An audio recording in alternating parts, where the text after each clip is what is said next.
দেখো আজকের 25 তারিখ। আজকেরও সকাল সকালে উঠেছি বলা চলে। তো আজকের বাড়িতে একটু কাজও হবে। এদিকে দেখি যে দাদা যে গর্ত খোলে হেলপারি করে, সে দাদা চলে এসছে। বাবা আর সে দাদা মিলে আমার টেবিলটাকে সরিয়ে দিচ্ছে সেদিকে, কারণ এদিকে আরও একটা গর্ত হবে। তো কিছুটা সিমেন্টের অংশ ছিল, বাবা সেটা পরিষ্কার করছে। এদিকে মা আনাজ কাটছে। আমি কয়েকটা কাঞ্চন ফুলের যে বীজ ছিল দেখছিলাম। তারপর বাইরের শিলটা দেখে এলাম, আর এপাশে এসে দেখি বাবা এখনও কাজ করছে। যাকে আমার ওষুধ খেতে হবে, বেলা হয়ে যাচ্ছে। তো ঝটপট ওষুধটা খেয়ে নিলাম। আর বাবা সেদিকে ইটগুলোতে জল দিচ্ছে, মিস্ত্রি দাদাও এসছে। আর এই ওষুধ দেখো দুটো আছে, এটা খেলে শেষ। এই যে খালি কৌটো।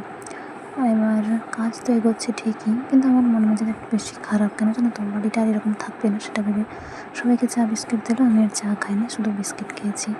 তো মা বলছিল যে একটু অপেক্ষা করতে, কারণ আজকে তরকারি করবে, দিদিতে একটু মুড়ি খাওয়াবে। আমি বললাম ঠিক আছে।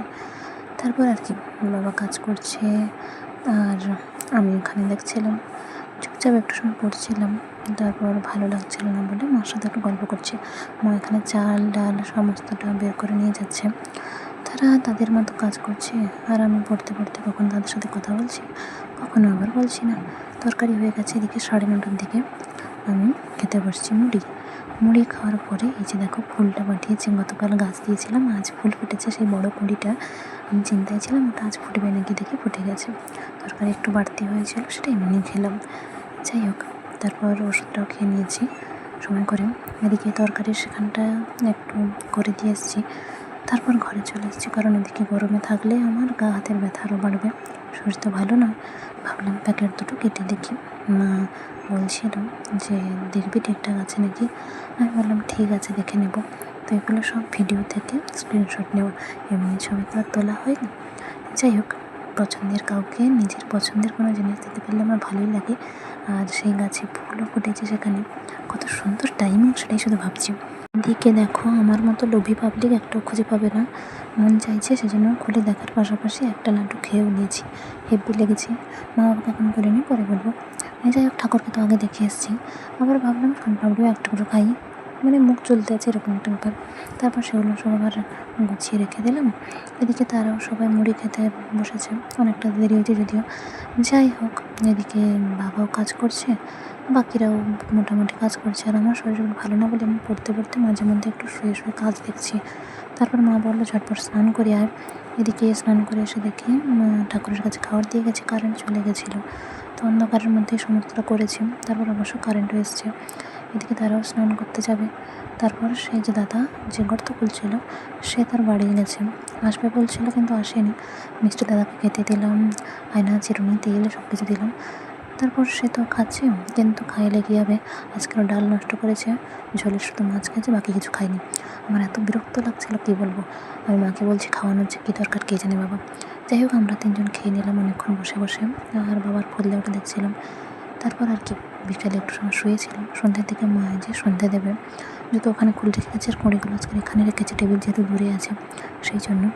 কাজ হচ্ছে, মা প্রদীপ জ্বালছে, আমি মাঝে মধ্যে একটা ছবি তুলছি টুকটাক। এবার দেখো, সত্যি কথা বলতে আজকের শরীর ভালো থাকুক না থাকুক, মন আমার খুবই ভালো আছে জানো তো। সময় মতো ওষুধটাও খেয়ে নিলাম। আর আজকের মা ধুনোও দিয়েছে, কেন মন ভালো আছে বললাম জানো তো। আমি ভেবে রেখেছিলাম ওই গাছটা অনেকে চেয়েছিল, কিন্তু আমি কাউকেই দিইনি, কারণ ভেবেছিলাম যাকে দেবো বা যাকে দেওয়ার কথা ভেবেছি তাকে দিতে পারলে তারপর অন্যদেরকে দেবো। যাকে আজকে চাঁদটাও বেশ সুন্দর উঠেছে। নারকেল গাছের ফাঁকে ফাঁকে গিয়ে একটু একটু ছবি তুলছি। আর ওই যে স্কুটিটা জানো তো, মিষ্টি দাদা এনেছে, খাওয়া দাওয়ার পর বাড়ি চলে গেছিলো, তো সাইকেলটা নিয়ে আসেনি। যাকে এদিকে কাজ আজকের মতো প্রায় শেষের পথে বলা চলে। বসে বসে উঠে একটু দেখছিলাম, বাবা আলো দেখাতে বলছিল, মাঝে মধ্যে আলো দেখাচ্ছিলাম। তারপর আর কি বাবাকে আলো দিয়ে দিয়েছি, বাবাই তারপর নিজে যেদিকে দেখাচ্ছে। এদিকে আমার জল নিল, তো ওখানে ওরকম আলো চলে আছে লাল রঙের। আমার একটা ভিডিও করার ছিল, তো ভিডিও করলাম। তারপর এখানে জামরুল গাছের কাছে এসে এরকম ছবি তুলছি। তারপর আর কি এই যে দেখো কত সুন্দর লাগছে দেখতে। তারা সবাই হাত পা ধুতে গেছে, হাত পা ধুয়ে এসে কেউ দাঁড়িয়েছে, কেউ বসেছে। আমি 4-5টা এরকম ছবি তুলছিলাম। এদিকে মা চাটা বসিয়ে দিতে বললো, বসিয়ে দিলাম। মা আচার তেল দিয়ে চানাচুর দিয়ে মুড়ি মেখেছে, সবাইকে খেতে দেওয়া বলে। আমি বললাম দেখো আবার কে খায় কে না খায়। যাকে তারপর আর কি মিস্ত্রি দাদা যা এক মুঠো নিয়েছে, বাকি সবাই ঠিকঠাকই খেয়েছে। চা খাওয়া শেষে তারপর মানে সবার চা খাওয়া হয়ে গেছে, আমি চা খেলাম শেষে। যে মিষ্টি দাদা চলে গেছে, বাবা আর সে দাদাও চলে গেল। মার সাথে বসে বসে আমি একটু কথা বলছিলাম। তারপর ভাবলাম চাঁদের কয়েকটা ছবি তুলি। আজকেরও যেন তোমার সামনে দুধ জ্বেলেছিল, মন চাইলো আয়নাটা একটু দেখি তো ঢং করে ছবি তুললে কেমন লাগে। আয়না চিরুনি টেবিলে ছিল, সেখান থেকে সরিয়ে নিয়ে এসে রেখেছি। এদিকে চকলেট আইসক্রিম ফ্রিজে আছে, কবে খাবো সেটাই ভাবছি। ভাবতে ভাবতে ওষুধ খাওয়ার সময় হয়ে গেল, ওষুধ খেয়ে নিলাম। এদিকে মিঠি মামা ফোন করছিল, মা কথা বললো।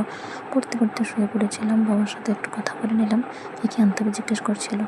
সেগুলো নিয়ে এসে বাবা তারপর মাটিগুলো কিছুটা ঠিকঠাক করে দিল। আর জানো তো, যেহেতু দাদা একজন খায়নি, তো সেই জন্য ঝোলটা ছিল।